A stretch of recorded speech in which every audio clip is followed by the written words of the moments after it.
The tragedy of the commons is a concern among biologists and social scientists alike. I'd rather refer to this as the problem of open access resources.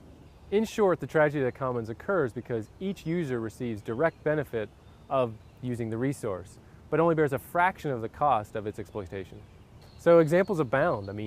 It could be African elephants that are near extinction. It could be Amazon rainforest deforestation. It could be overfishing of many of the fisheries worldwide. It could be overfishing in the pond, say, right here. The idea behind this has been around for many years, but Garrett Hardin in his 1968 piece in Science was the first to bring this to the forefront about the time that the environmental movement began planning its first Earth Day.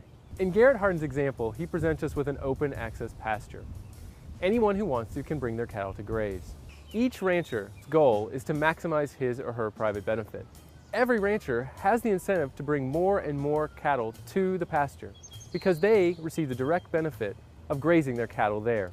Unfortunately, they only bear a fraction of the cost of the overexploited pasture, so they're going to continue to add cow after cow until the pasture is overgrazed and destroyed and no longer usable as pastureland. In other words, their individual incentive invites overall ruin. For even though if they recognize that the pasture is being exploited, somebody else will bring a cow if they don't. And so they'll continue to do so. It's not that they don't know the asset's being exploited, it's that if they wait and try to delay, it'll just be exploited by somebody else. The large issue here is there's a lack of excludability. The ranchers have no way of stopping others from adding cattle to the pasture. In his piece, Garrett Hardin suggested two main ways to go about solving the tragedy of the commons. The first is through privatization or private ownership. The second is through public ownership or government ownership. So whenever we have public ownership, one of the benefits is that we still all share the collective rights to this asset. This is one of the reasons why we have the national park system, to protect natural open space at Yosemite and the beauty of Yellowstone and things of that nature.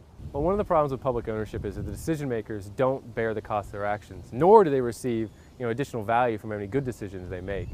For instance, imagine if you're a park ranger and you find some innovative way to reduce large forest fires that adds value to the park itself. You don't receive the direct benefit of your decisions. You and your staff are not going to receive large pay raises or are not going to receive the large stream of value that comes from that decision. However, private ownership does solve this problem. With private ownerships, the decision maker bears the direct cost of their actions. And so for any poor decision, they're going to bear the costs of. But any positive, innovative decision, they'll receive the benefits. So if you were a ranger or a park owner who'd found this innovative way to solve the problem with forest fires, then you would receive the stream of value from that good decision. There's not a silver bullet to the problem of open access resources. There's not a one-size-fits-all strategy.